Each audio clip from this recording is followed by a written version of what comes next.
Hey guys, it's Chris from Highline Guitars, and here's this week's quick tip for luthiers. If you're planning to build a dream guitar, whether it's something you're going to make from scratch or maybe a parts caster, before you start cutting, carving, and sanding, before you start to fire up the bandsaw, the drill press, the routers, whatever, I highly recommend that you have all the parts and materials on hand before you get started. And the reason for that is because despite what you may think, there really isn't a standard in the guitar building industry. And as a result, parts can vary. And I've noticed over the years, even when a retailer or a manufacturer posts the specifications for their components online, there can be occasions when the parts that you buy don't match those specifications that are published online. And that can lead to some really serious problems trying to build a guitar that's going to function properly. And other problems can come up, like a manufacturer or a company which sells a product, like, for example, a Tune-o-matic bridge. They'll outsource the manufacture of that product to a factory. And there can be situations that can occur where, the factory gets so backed up with work that they can't handle all the projects that they're supposed to be making. So they'll outsource to a subcontractor, and as a result, there can be changes in specification. And as a result, the part that you buy and that you receive isn't always going to match what you see on a website.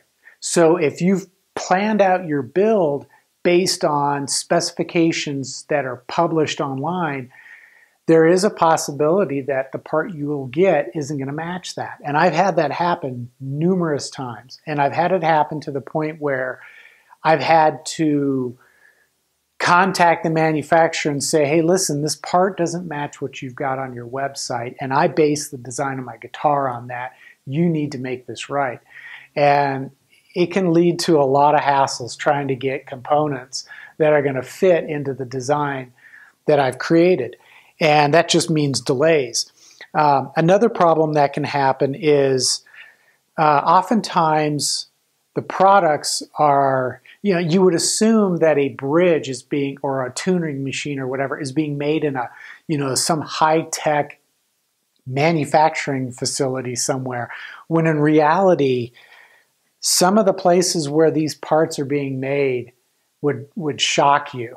And as a result, quality control can suffer to a huge degree. And I'm reminded of a time when I purchased a licensed Floyd Rose bridge once, and what I received had mismatched saddles. They were different sizes, and I could tell they were just scrounging parts out of a box, or, and putting the thing together before shipping it out. At any rate, the bridge was useless. I couldn't use it. I couldn't set the action and intonate it properly because of these different sized saddles. So in the end, I think if you wait until you get all your parts and materials together, then you can carefully measure and make sure that the parts that you receive are actually going to work in the design that you created. And if they don't, you can always manipulate the design to match the parts that you receive, assuming that those parts are of a quality that is acceptable to you.